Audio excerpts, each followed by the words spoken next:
Pourquoi la Russie est-il le pays le plus détesté au monde aujourd'hui? Pourquoi la Russie, malgré ses efforts, malgré la place qu'elle occupe sur la scène internationale, elle est détestée surtout par le monde occidental? Eh bien, dans cette vidéo, si tu t'es déjà posé la question et que tu voudrais avoir des réponses par rapport à ces questions, tu es la bienvenue et surtout tu es au bon endroit. Parce que dans cette vidéo, nous allons écouter l'interview de Piotr Tolstoï, le vice-président de la Douma. La Douma qui est le parlement russe, comme le parlement ivoirien, le parlement français et autres. Ce monsieur, partant de l'Occident, en passant par l'Afrique jusqu'en Amérique latine, va donner des leçons au monde entier. Mais avant de rentrer dans le sujet, je suis Richard Kwasi. Ici, je parle de l'actualité, je parle de l'entrepreneuriat, je parle de la politique et je parle de tout ce qui a un rapport avec la société. N'hésitez donc pas de vous abonner, c'est gratuit. Laissez-moi un pouce bleu pour cette vidéo. On a eu le record de taux de participation des électeurs russes qui, encore une fois, signifie que les gens sont regroupés derrière Vladimir Poutine et soutiennent sa politique à l'intérieur et à l'extérieur.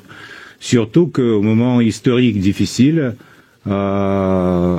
cette solidarité de la société russe, ce vote pour Vladimir Poutine, encore une fois montre que c'est pas quelque chose d'artificiel ou quelque chose d'inventé, tout ce qui se passe autour de l'Ukraine, tout ce qui se passe avec la Russie, avec 19 000 sanctions qui ont été entonnées contre nous d'une façon illégale de la part de l'Occident, et ça montre la mobilisation des gens.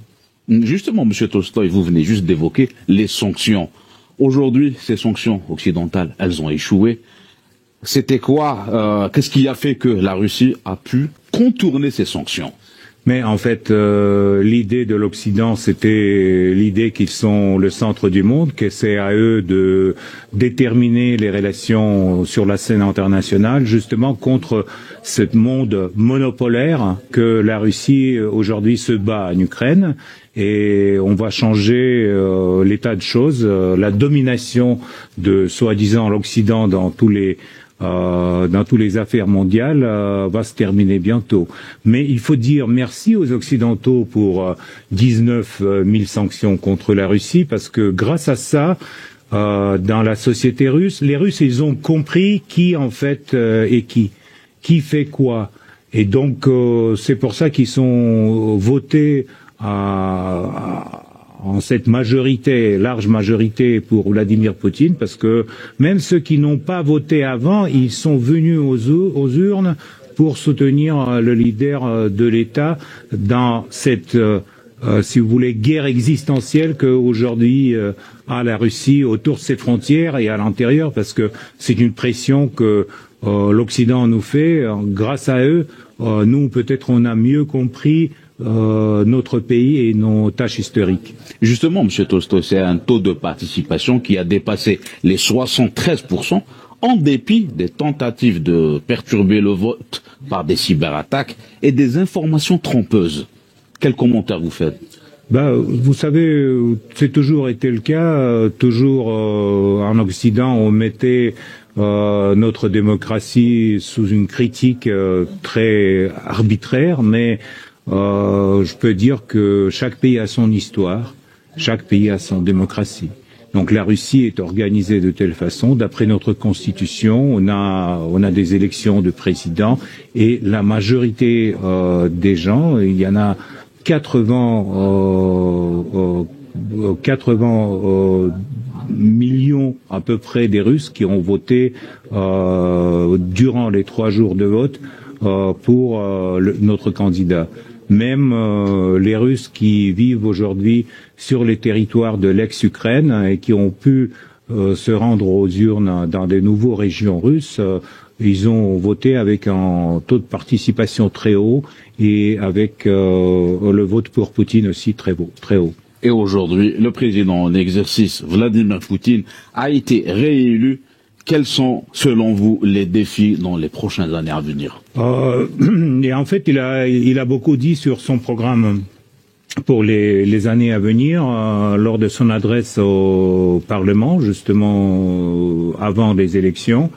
Et ce programme est compliqué, c'est toujours les buts qui sont assez haut placés, mais il faut nous tous faire un effort pour que la Russie, aujourd'hui, est une 5e économie du monde, peut-être change sa place pour la 4e. Et donc, il y a beaucoup des mesures qui ont prévu aussi dans la politique. Vous venez de parler de l'économie.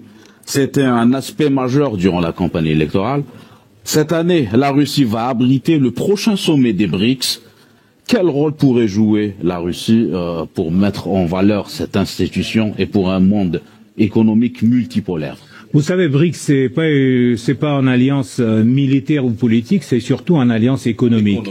Il réunit les pays avec les différents systèmes, des énormes pays comme la Chine, bon, l'Inde, bientôt encore 30 pays qui veulent adhérer.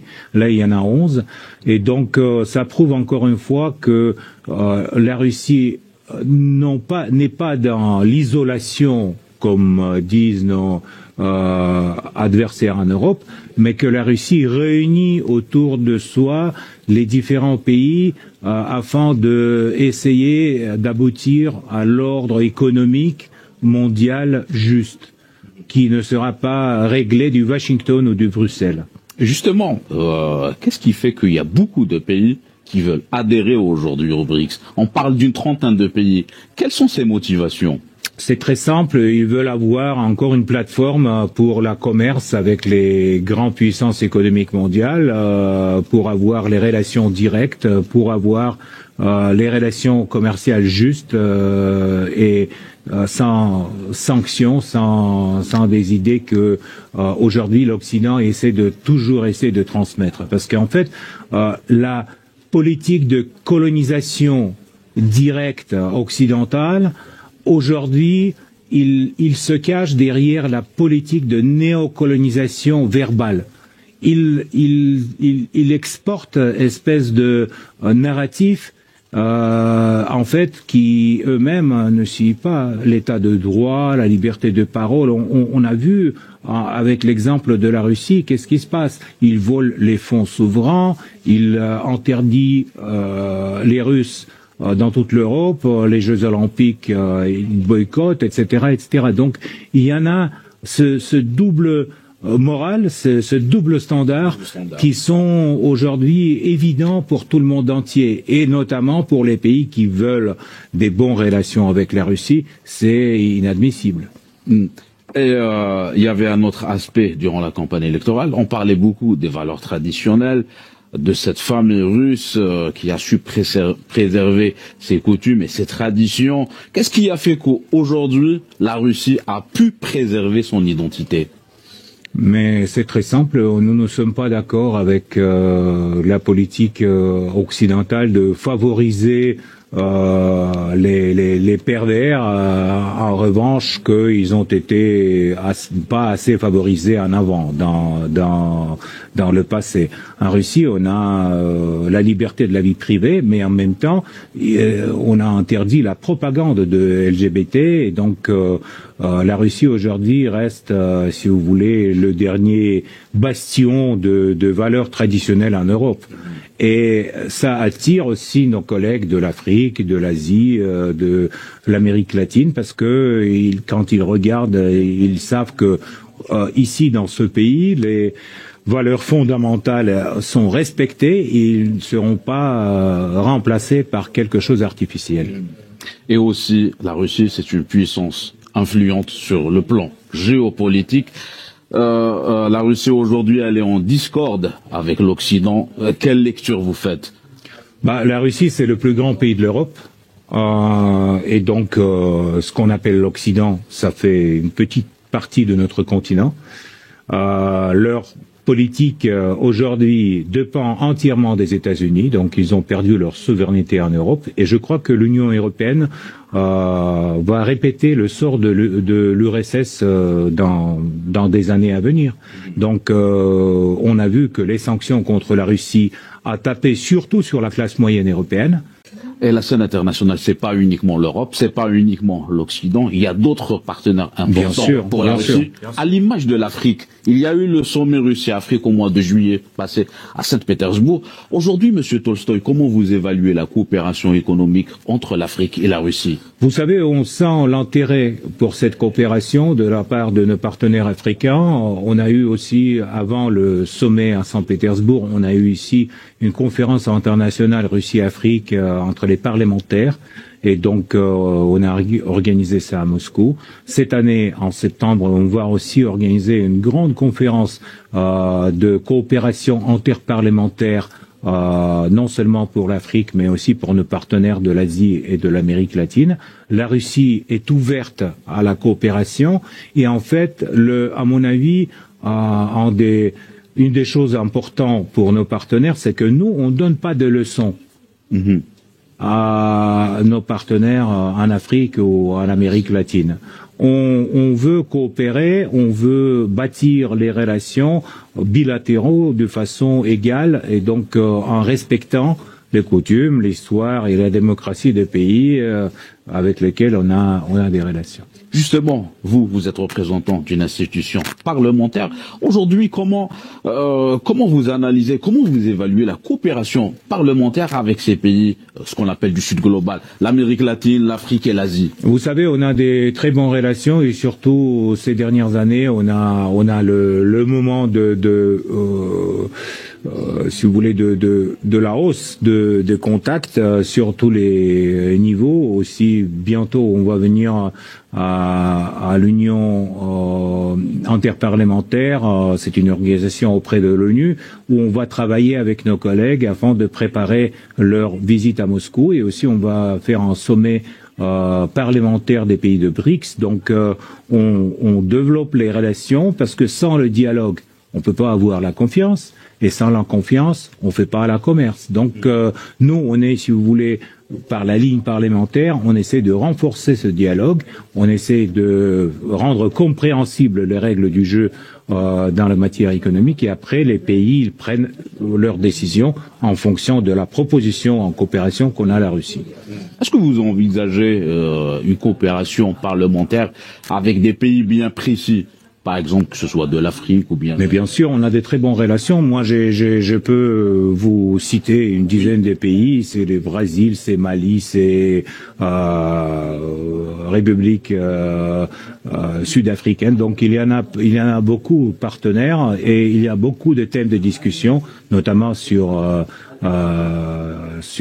l'intelligence artificielle, sur le développement du numérique, sur des nouvelles industries, sur les industries lourdes aussi, parce que la Russie aide traditionnellement aux pays africains de développer leur économie et leur industrie. Et vous savez, dans plusieurs pays, les écoles, les maternités ont été construites encore à l'époque soviétique par les Russes. Donc, c'est les choses qui restent dans l'histoire de nos relations et à mon avis sont importants parce que nos amis africains, ils comprennent bien que la Russie est toujours là, nous sommes ouverts à une coopération et on va la continuer. Justement, vous avez cité l'intelligence artificielle, le numérique, les technologies de pointe. On a vu durant le processus électoral russe que durant, par exemple, le vote en ligne, le vote électronique, l'intelligence artificielle et les technologies de pointe ont été utilisées. Pensez-vous que aujourd'hui le processus électoral russe pourrait être un exemple et un modèle pour les autres pays?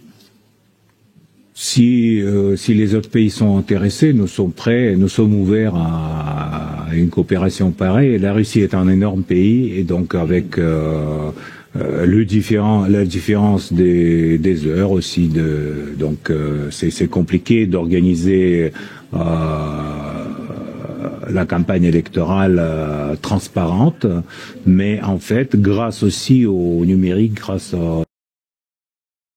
Personnellement, j'ai été vraiment épaté par cette vidéo parce qu'il y a beaucoup de vérités qui sont dites là-dedans. Et vraiment, merci d'avoir regardé la vidéo jusqu'à la fin. Si tu es arrivé là, je vais t'inviter encore une fois de t'abonner, de me laisser une pouce bleu et surtout de me laisser un commentaire pour cette vidéo-là. Donc, prenez soin de vous jusque-là. God bless you. Ciao.